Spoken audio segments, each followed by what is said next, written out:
एक दिन गांव की 3 औरतें, जिनका नाम श्यामा, रूपा और सपना होता है, आपस में बैठकर बातें कर रही होती हैं। अरे रूपा बहन, मैं तुम्हें क्या बताऊं, मेरी सास ने तो मेरा दिमाग खराब कर रखा है। अगर मेरा बस चले तो मैं उसकी जान ही ले लूं।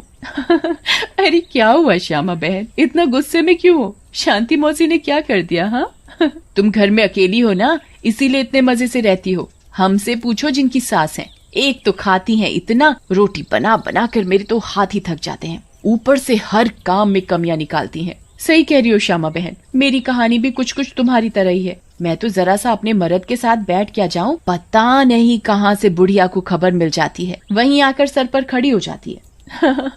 हाँ ये तो चिंता की बात है सपना बहन, मौसी को समझाओ, नहीं तो दादी कैसे बनेंगी। रूपा की बात सुनकर तीनों जोर जोर से हंसने लगती हैं। तभी उनकी नजर एक गोलगप्पे वाली पर पड़ती है। गोलगप्पे वाली बहुत ही सुंदर होती है, उसे देखकर तीनों से रहा नहीं जाता और वो तीनों गोलगप्पे वाली के पास चली जाती हैं। अरे तुम तो औरत होकर गोलगप्पे बेच रही हो। ये तो पहली बार देखा है। अरे तो बहन, इसमें बुराई क्या है, कोनो गलत काम थोड़ी ना कर रहे हैं, मेहनत कर रहे हैं। वैसे आप लोग खाओगे गोलगप्पे? बातें तो बहुत अच्छी बनाती हो, चलो देखते हैं गोलगप्पे कैसे हैं। उसके बाद श्यामा और सपना दोनों गोलगप्पे खाने लगती हैं और रूपा वहीं खड़ी हो जाती है। रूपा को ऐसे खड़े देख गोलगप्पे वाली बोलती है, अरे बहन, आप नहीं खा रही गोलगप्पे? क्या हुआ, कहीं आपको अपने फिगर खराब होने का डर लग रहा है क्या? अरे नहीं, ऐसी बात नहीं है, मैं बस बाहर का सामान कम खाती हूँ और कोई बात नहीं, इन दोनों को खाने दो। श्यामा और सपना गोलगप्पा खाने के बाद बोलती हैं, अरे वाह गोलगप्पे वाली, क्या गोलगप्पे हैं, मुंह से तो स्वाद ही नहीं जा रहा, मजा आ गया। ऐसे गोलगप्पे मैंने जिंदगी में कभी नहीं खाए, तुम तो रोज आया करो, मैं तो रोज ही खाऊंगी। हाँ हाँ बहन जी, ये भी कहने की बात है, अब तो मैं रोज ही आया करूंगी, नया नया काम जो खोला है। उसके बाद वो गोलगप्पे वाली वहाँ से चली जाती है और वो तीनों औरतें भी अपने अपने घर चली जाती हैं। अगली सुबह रूपा पानी भरने के लिए कुएं पर जाती है। वहाँ औरतें आपस में बातें कर रही होती हैं। अरे रूपा बहन, पता है तुम्हें श्यामा और सपना कहाँ है? कहाँ है मतलब? अरे अपने घर पर होंगी और कहाँ? आहा, अरे नहीं रूपा बहन, वो दोनों अपने घरों से गायब हैं। कोई कह रहा था कि उनका चक्कर चल रहा था मर्दों के साथ और उन्हीं के साथ घर छोड़कर भाग गई हैं। बेचारे उन दोनों के पति।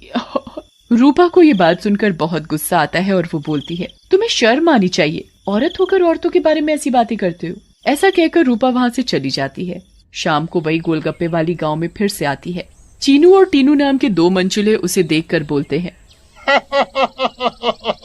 अबे टीनू, वो देख क्या लड़की है, एकदम एक नंबर, ये तो तेरी भाभी बनने लायक है बीड़ू। सही कह रहा है चीनू, लेकिन इसमें थोड़ा गलती होने का, ये अपन की नहीं, तेरी भाभी बनने लायक है, समझा क्या? फिर वो दोनों गोलगप्पे वाली के पास जाते हैं और बोलते हैं, ए गोलगप्पे वाली, क्या गोलगप्पे खिलाएगी हम दोनों को? आप दोनों भी कैसी बातें करते हैं, ये गोलगप्पे क्या मैंने पानी भरकर होली में मारने के लिए रखे हैं? आप बहुत मजाक किया हो मेरी तरह। वैसे क्या नाम है आपका? नाम में क्या रखा है साहब, आप गोलगप्पे खाइए ना, अगली बार आऊंगी तो नाम भी पता चल जाएगा। फिर चीनू और टीनू गोलगप्पे खाने लगते हैं। वाह, क्या गोलगप्पे हैं, कितने टेस्टी, लगता है तुम्हारे हाथ चूम लूं। मजा आ गया, मजा। फिर टीनू और चीनू गोलगप्पे वाली के सारे गोलगप्पे खा जाते हैं। अरे आप दोनों तो बहुत सारे गोलगप्पे खा गए, कहीं आपका पेट ना खराब हो जाए। कुछ नहीं होगा हम दोनों को, हम दोनों का बॉडी एकदम स्टील के माफिक है। वैसे कल आएंगी आप यहाँ? लेकिन गोलगप्पे वाली कुछ नहीं बोलती और वहाँ से चली जाती है। रात में ज्यादा गोलगप्पे खाने की वजह से टीनू और चीनू के पेट में दर्द होता है। हाय रे, मर गया। अरे टीनू भाई, ये लड़की का चक्कर अपन दोनों के लिए भारी पड़ गया रे। बहुत तेज दर्द हो रहा है पेट में। सही बोल रहा है भाई, अपन के पेट में भी बहुत गुड़गुड़ गुड़गुड़ सा हो रहा है और टॉयलेट तो कई बार होकर आया। मर गया रे, फिर से आ गई। टीनू और चीनू दर्द के मारे पेट पकड़कर बैठे होते हैं। तभी वो गोलगप्पे वाली उनके पास आ जाती है और बोलती है, क्या हुआ मेरे आशिकों, ऐसे क्यों बैठे हो, पेट में दर्द हो रहा है क्या? तुम्हें पता था क्या मिलाया है तुमने इसमें, बताओ। लेकिन तभी गोलगप्पे वाली चुड़ैल के रूप में आ जाती है।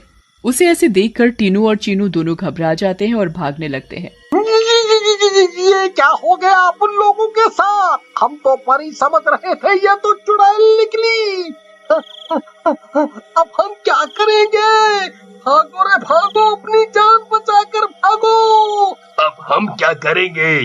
करेगी तो ये चुड़ैल, अगर हम यहाँ से नहीं भाग पाए, इसलिए भागो यहाँ से। लेकिन चुड़ैल उन दोनों को पकड़ लेती है और मार डालती है और वहाँ से चली जाती है। इसके बाद तो मानो ये रोज की बात हो जाती है। रोज वो चुड़ैल गोलगप्पे वाली बनकर आती और गोलगप्पे खिलाकर रात में लोगों को मार डालती। इन सब से गांव वाले बहुत परेशान हो जाते हैं और एक दिन पंचायत बिठाते हैं। पंचायत में रूपा भी जाती है। अरे भाइयों, गांव संकट में है, हम सबको मिलकर इस समस्या का समाधान निकालना पड़ेगा, नहीं तो एक एक करके पूरा गांव ही खाली हो जाएगा। तभी रूपा का पति दीनू बोलता है, लेकिन सरपंच जी, हमें तो कुछ पता नहीं है कि ये सब कौन कर रहा है, या लोग अपने आप घर छोड़कर जा रहे हैं। सही कह रहे हो दीनू बेटा, लेकिन हम ऐसे शांत तो नहीं बैठ सकते और अपने गांव वालों को जाने नहीं दे सकते। हमें कुछ तो करना ही होगा। हाँ। फिर पंचायत में कोई भी फैसला न निकलने पर सभी गांव वाले अपने अपने घर चले जाते हैं। उसी दिन दोपहर में चुड़ैल फिर से गोलगप्पे वाली का भेष बदल कर गाँव में आती है। रूपा उसके पास जाती है और बोलती है, अरे गोलगप्पे वाली, जरा गोलगप्पे खिला दे, सुबह से मन खराब हो रहा है, शायद चटपटा खाने से ठीक हो जाए। लेकिन तभी उसकी नजर गोलगप्पे वाली के पैरों पर पड़ती है। गोलगप्पे वाली के पैर उल्टे होते हैं। रूपा ये देखकर समझ जाती है कि हो ना हो ये इसी का किया धरा है। रूपा सब समझने के बावजूद गोलगप्पे खाने लगती है और खाकर वहाँ से चली जाती है और दीनू के घर में जाकर सारी बात बताती है, जिसे सुनकर दीनू बोलता है, तुम पागल हो गई हो क्या रूपा? अगर उस गोलगप्पे वाली पर तुम्हें शक था तो तुमने गोलगप्पे क्यों खाए और अपनी जान जोखिम में क्यों डाली? मैंने अपनी जान जोखिम में नहीं डाली। तुमने एक बात पर ध्यान नहीं दिया, गांव में जितनी भी लाशें मिली हैं वो सिर्फ आदमियों की हैं, एक भी औरत की नहीं है। इसका मतलब ये है कि ये चुड़ैल अभी सिर्फ आदमियों को मार रही है। लेकिन रूपा, फिर भी औरतें तो गायब हो रही हैं और वो चुड़ैल निकली तो तुम उसका मुकाबला कैसे करोगी? हम औरतों में बड़ी शक्ति होती है, हम अगर अपनी पर आ जाएं तो किसी को भी अपने बस में कर ले। ये तो एक चुड़ैल है, इसे मैं देख लूंगी। तुम चिंता मत करो। फिर रूपा और दीनू अपने कमरे में सो जाते हैं। लेकिन रूपा की चिंता में दीनू को नींद नहीं आती और वो आंख बंद करके लेटा रहता है। रात में चुड़ैल उन दोनों के कमरे में आती है और रूपा को यूं आराम से सोते हुए देखकर हैरान रह जाती है। ये औरत तो वाकई बहुत निडर है, क्या मत सो रही है, लेकिन आज के बाद डरेगी। ऐसा कहकर चुड़ैल सोती हुई रूपा को उठा लेती है और जंगल की ओर चल पड़ती है। दीनू भी चुपचाप चुड़ैल का पीछा करने लगता है।